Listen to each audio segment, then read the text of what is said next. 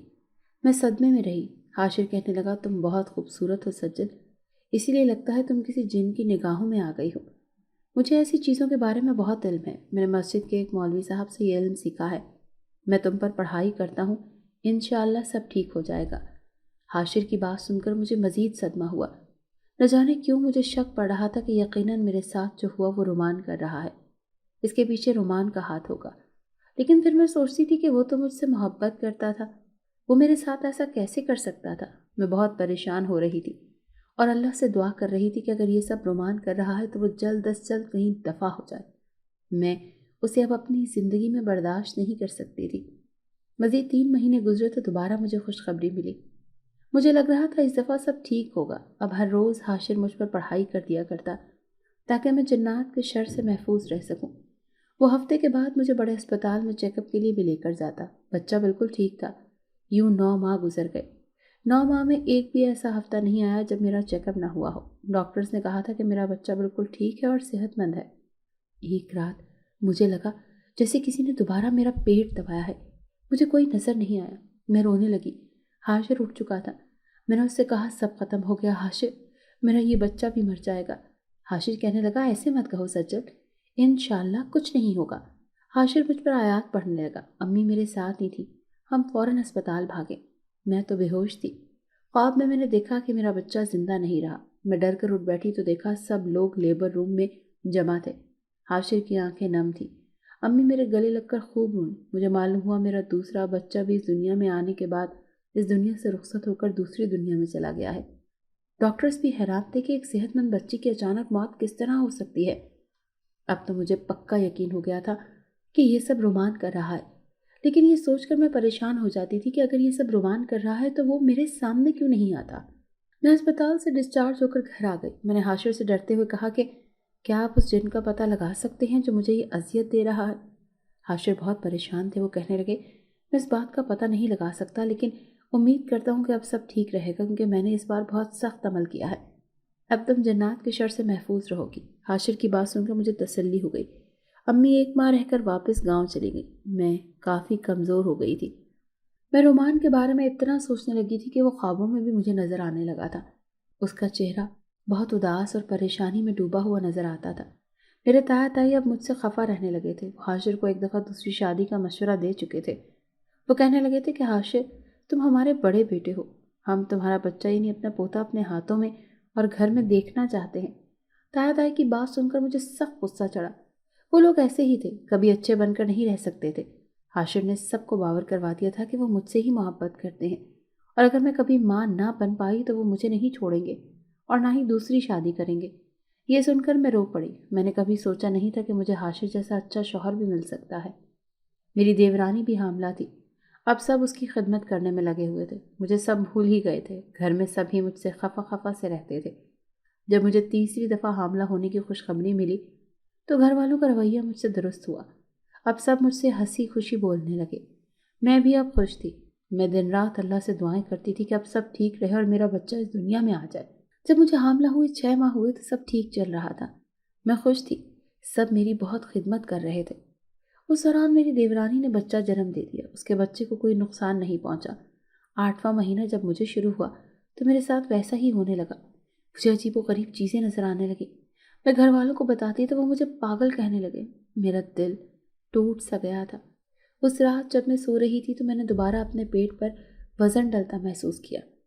تیسری بار میں اپنا بچہ کھو چکی تھی۔ اس دنیا میں آنے سے پہلے بچہ بالکل ٹھیک ہوتا تھا، لیکن جیسے ہی وہ اس دنیا میں آتا اس کی موت ہو جاتی۔ سب کا صبر جواب دے گیا تھا۔ حاشر نے سب کے سامنے اس بات کا اعتراف کیا کہ سجل پاگل نہیں ہے، بلکہ واقعی اس پر جنات آتے ہیں۔ یہ سن کر گھر والے کہنے لگے، ان عامل صاحب کو گھر لے آؤ جن سے تم نے تعلیم سیکھی ہے۔ اب وہی سب بتائیں گے کہ واقعی یہ سب جنات کر رہے ہیں یا سجل میں ہی کوئی نقص ہے۔ یہ سن کر میرے رونگٹے کھڑے ہو گئے۔ میں اللہ سے دعا کرنے لگی کہ وہ جن زیادہ رومان نہ ہو بلکہ کوئی اور ہو، لیکن میں نہیں جانتی تھی کہ میرے ساتھ کیا ہونے والا ہے۔ عامل صاحب اس وقت لاہور نہیں تھے۔ 1 ہفتے کے بعد وہ لاہور آئے۔ حاشر نے ان سے بات کی تو وہ گھر آنے کو تیار ہو گئے۔ وہ بہت بڑے قابل انسان تھے۔ حاشر نے انہیں سب کچھ بتایا کہ کس طرح 3 دفعہ میرے ساتھ کتنا کچھ بھیانک ہو چکا ہے۔ عامل صاحب نے اپنا عمل کیا۔ انہوں نے بتایا کہ وہ 2 راتوں تک عمل کریں گے۔ تیسرے دن جو جن اس پر حاوی ہے وہ ظاہر ہو جائے گا اور ہم اس سے بات کر سکیں گے۔ یوں ہی پتہ چلے گا کہ وہ اس بچی کو تنگ کیوں کر رہا ہے اور اس سے کیا چاہتا ہے۔ سب کو تیسرے دن کا انتظار تھا۔ میں بہت گھبرائی ہوئی تھی اور اپنی گھبراہٹ کے بارے میں امی کو بھی نہیں بتا سکتی تھی۔ اگر وہ جن زیادہ رومانی ہوتا تو سب سچ سامنے آ جاتا، حالانکہ میں تو کبھی رومان سے محبت کا اظہار بھی نہیں کر پائی تھی۔ لیکن سب گھر والے میری بات تھوڑی مانتے۔ وہ تو الٹا مجھ پر شک کرتے اور میرا اور حاشر کا رشتہ بھی خطرے میں پڑ جاتا۔ یہ 2 راتیں میں نے خوف میں گزاری۔ میں نہیں جانتی تھی جو مصیبت مجھ پر آنے والی ہے اب وہ نہیں ٹلے گی۔ تیسری رات گھر میں سب جمع تھے۔ امی گاؤں میں ہی تھی۔ ہم نے انہیں نہیں بلایا تھا اور نہ ان کو اس بارے میں کچھ خبر دی تھی۔ عامل صاحب نے اپنا عمل کیا ہوا تھا۔ گھر میں اب ہم سب کو غیر معمولی شے کا وجود محسوس ہو رہا تھا۔ عامل صاحب نے عمل تیز کیا تو تھوڑی ہی دیر میں سامنے وہ جنزادہ ظاہر ہو گیا۔ اسے دیکھ کر میرے پیروں تلے سے زمین نکل گئی، کیونکہ جس کا ڈر تھا وہی ہوا۔ سامنے کوئی اور جنزادہ نہیں بلکہ رومان تھا۔ میرا سر چکرانے لگا۔ مجھے لگ رہا تھا اب سب ختم ہو گیا ہے۔ کس قبیلے سے تعلق ہے تمہارا اور کیوں اس بچی کے پیچھے پڑے ہو تم؟ کیا بگاڑا ہے اس نے تمہارا؟ عامل صاحب نے رومان سے پوچھا۔ سبھی حیران تھے اور انہیں یقین آ گیا تھا کہ مجھ میں کوئی نقص نہیں۔ میں آنسوؤں سے تر چہرہ لیے رومان کو دیکھنے لگی۔ وہ مجھ پر ترس کھا لے اور یہاں سے چلا جائے تاکہ میرا گھر برباد نہ ہو۔ اس نے میری طرف سے نگاہیں ہٹائیں اور عامل صاحب کو دیکھ کر بھیانک آواز میں بتانے لگا، میں مسلمان جنات کے قبیلے سے ہوں۔ یہ بتانے کے ساتھ وہ میرے بارے میں بھی سب کو بتانے لگا۔ وہ کہنے لگا، سجل نے مجھے بہت بیوقوف بنایا ہے۔ پہلے اس نے پیسوں کے لیے مجھے اپنے جال میں پھنسایا اور پھر شادی کر لی۔ اس نے مجھ سے شادی کا وعدہ کیا تھا۔ وہ مزید کہنے لگا کہ میں نے اس کو واقعی مردہ سمجھ لیا تھا۔ اس کی ماں بھی اس کے ساتھ ملی ہوئی ہے۔ میں نے گاؤں والوں سے پتہ کروایا تو سچ سامنے آیا، یہ مری نہیں بلکہ اس کی شادی ہو گئی تھی۔ اس کی وجہ سے میں نے بہت مصیبتیں اٹھائی ہیں، اس لیے میں اس سے بدلہ لیتا رہوں گا۔ یہ کبھی ماں نہیں بن پائے گی، یہ ایک دھوکے باز لڑکی ہے۔ رومان کی باتیں سن کر سب بے یقینی سے مجھے دیکھ رہے تھے۔ جن نگاہوں سے حاشر مجھے دیکھ رہے تھے مجھے سخت شرمندگی ہوئی۔ مجھے زوردار چکر آیا اور میں زمین بوس ہو گئی۔ جب میری آنکھ کھلی تو میں اپنے کمرے میں تھی۔ حاشر غصے میں میرے پاس بیٹھے ہوئے تھے۔ ان کی آنکھوں میں اب میرے لیے محبت نہیں بلکہ غصہ اور حقارت تھی۔ میں نے ان سے کہا، حاشر میری بات سنیں، اس جنزادے نے جھوٹ کہا تھا، میں اس سے محبت نہیں کرتی، وہ سب میں نے مجبوری میں کیا تھا۔ میری بات سن کر حاشر نے مجھے خاموش رہنے کا اشارہ کیا۔ وہ مجھے کہنے لگے، میں نے تم پر بھروسہ کیا تھا، تم سے محبت کی تھی، یہ جانتے ہوئے بھی کہ تمہاری شادی مجھ سے ہونی تھی تم نے 2 سال تک ایک غیر مرد سے تعلق رکھا، اس سے چوری چھپے ملتی رہی، تمہیں ذرا بھی شرم نہیں آئی؟ مجھے معلوم ہو چکا ہے کہ تم ایک بے شرم لڑکی ہو۔ حاشر کی بات سن کر میں نے تڑپ کر کہا کہ میں صرف اسے دوست سمجھتی تھی، میں نے کبھی حد پار نہیں کی، آپ مجھے غلط نہ سمجھیں۔ میری ساری صفائیاں رائیگاں گئیں کیونکہ حاشر کی غیرت جاگ چکی تھی، ان کی محبت جھاگ کی طرح بیٹھ چکی تھی۔ مجھے اپنے سامنے رومان نظر آیا، وہ صرف مجھے ہی نظر آ رہا تھا۔ اس کے چہرے پر طنزیہ مسکراہٹ تھی، وہ میرے حال پر ہنس رہا تھا۔ اس کے بعد وہ ہوا میں تحلیل ہو گیا۔ میں رو رہی تھی۔ عامل صاحب نے کہا تھا کہ رومان اپنا بدلہ لیتا رہے گا، چونکہ اس کے ساتھ بھی غلط ہوا ہے سو اس کو بدلہ لینے سے کوئی روک نہیں سکتا۔ عامل صاحب بھی یہی کہہ رہے تھے کہ قصور سجل کا ہی ہے، وہ رومان کو روک نہیں سکتے۔ سب مجھ پر لان تان کر رہے تھے۔ حاشر کا رویہ مجھ سے بدل گیا تھا۔ انہوں نے کہا وہ میرے ساتھ اب نہیں رہ سکتے۔ انہوں نے ایک ہی بار میں گھر والوں کو بہکاوے میں آ کر مجھے 3 طلاقیں دے دیں۔ میرے تایا مجھے گھر چھوڑا، میں لٹ چکی تھی، ہر جگہ مجھے رومان نظر آتا تھا جو میرا مذاق اڑا رہا تھا۔ گھر آ کر تایا نے امی ابو کو سب کچھ بتا دیا۔ امی نے تو مجھے کچھ نہیں کہا، لیکن ابو نے مار مار کر میری حالت بری کر دی۔ امی نے بہت مشکل سے مجھے بچایا۔ ابو غصے میں رات کو گھر سے چلے گئے، تایا بھی واپس جا چکے تھے۔ میں امی کے گلے لگ کر رونے لگی۔ میں نے ان سے کہا، کاش امی میں پیسوں کے لیے رومان سے دوستی نہ کرتی، مجھے اس سے دوستی نہیں کرنی چاہیے تھی۔ میں نے اللہ کی نافرمانی کی تھی، اسی لیے مجھے سزا ملی ہے۔ میری زندگی برباد ہو گئی ہے۔ مجھے روتا تڑپتا دیکھ کر امی بھی رو رہی تھی۔ انہوں نے کہا، ساری غلطی میری ہے، مجھے تجھے سمجھانا چاہیے تھا، لیکن میں نے تجھے الٹا اس سے دوستی جاری رکھنے کو کہا۔ قصوروار میں بھی ہوں۔ ساری رات ہم نے اذیت میں گزاری۔ دولت ایک ایسی چیز ہے جو انسان کو بربادی کی طرف بھی لے جا سکتی ہے۔ آدھی رات کو گھر میں رومان داخل ہوا۔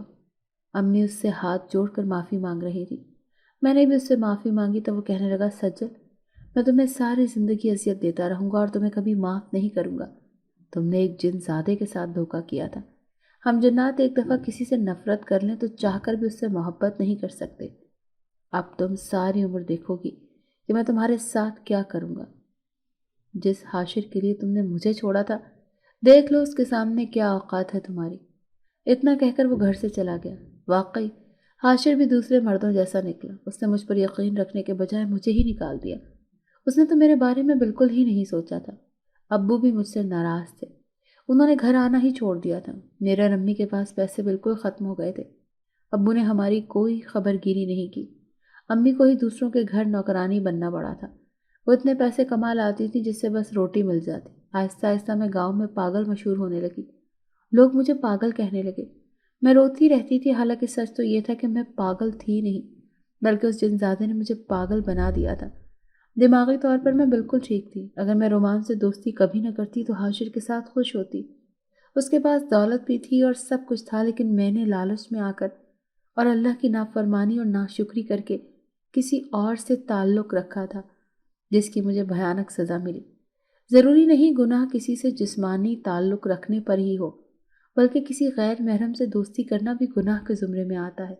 جو بھی اللہ کی حدود کو پار کرتا ہے، اللہ اسے سزا ضرور دیتے ہیں۔